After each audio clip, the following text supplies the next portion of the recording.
ambasador, ne sot kemi edhe ambasadorën turke në zonjën Kılıç, e cila në vazhdimsi që prej ardhjes së saj ka ardhur dhe ka mbështetur si organizatat, po dhe vetë të mbjetërurat në aspektin e mbështetjes ekonomike, po dhe psikosociale.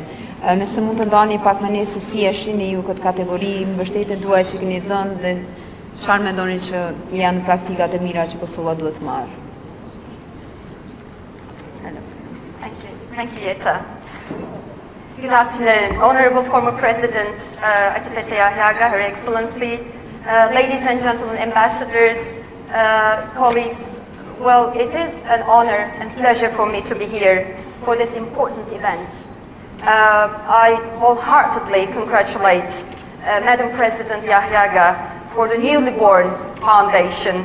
I know that Madam President worked very hard day and night to realize this important initiative, this project, and I believe that this foundation and her continued dedication to the women issues, among others, will continue to contribute to the development of the country and to the society as a whole. Congratulations once again. Jeta, coming to your question, yes, we're talking about here culture of impunity, moving forward with sexual violence survivors during the war, and adequate responses and solutions to their problems. The issue is very important. But first I must say that, unfortunately, still in the 21st century, sexual violence is still very widespread, especially in armed conflicts, including in its early stages and aftermath. And in the conflicts, national security and judicial institutions or systems are often characterized by incapacity leading to impunity. But my intention is not to talk about impunity, but except to say that there is one thing clear: impunity and stigmatization should end. There are ways, of course, comprehensive solutions are needed. And combating impunity is very important, but there are other issues, concerns, problems of survivors, and the society is expected to deliver proper and adequate answers and solutions to them. Of course, one of the first answers coming to mind is financial compensation. Financial compensation from the government, from the authorities, is indeed important. It is not only an integral part of the empowerment of women, but it is also a way of delivering justice and redress.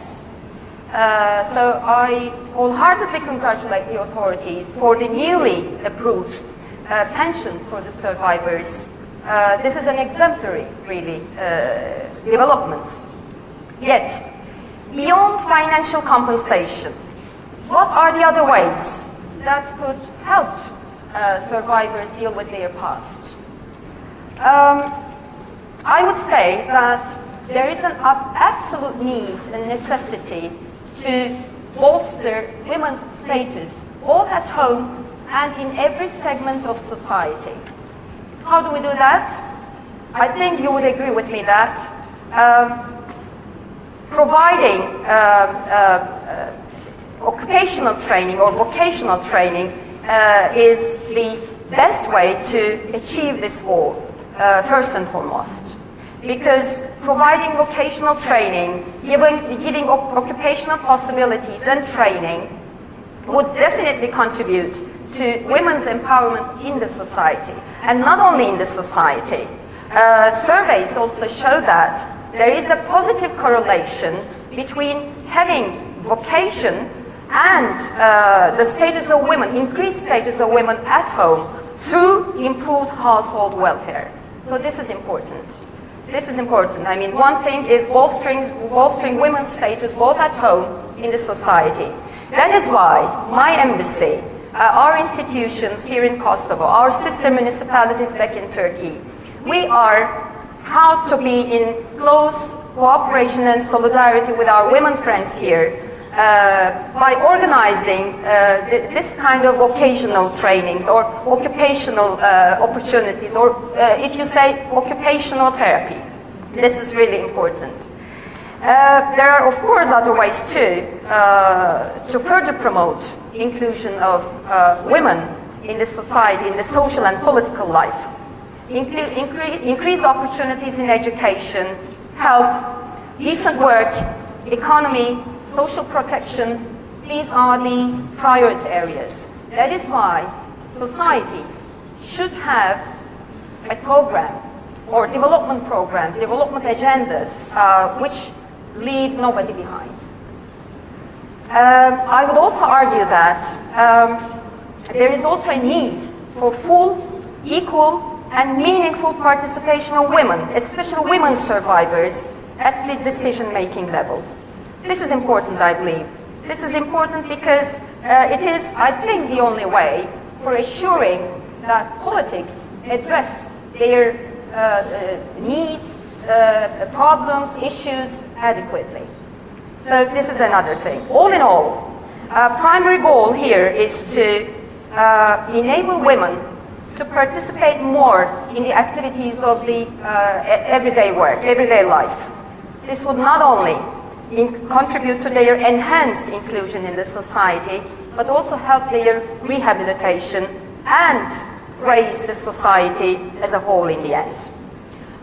So I think I'll stop here. Maybe we can elaborate later on. Okay. Faleminderit, zonja ambasadore. Thank you. Milinda Sada, drejtoreshe Medika Gjakovës, është. Falenderoj presidentin e JAHJAGA për gjithë mundin edhe punën që ka bën lidhje me këtë çështje. Falenderimi tjetër shkon për ambasadoren e Turqisë, e cila ka bërë që t'i nxjerrë gratë jashtë vendit ku ato e kanë të kufizuar lirinë e lëvizjes për shkak të stigmës. Ambasadori bëri që t'i dërgoj gratë në Turqi si për trajnime, ashtu edhe për një shëtitje ose një relaks. Falenderoj të gjithë përkrasit edhe të gjithë ata të cilët jemi pjesë e procesit.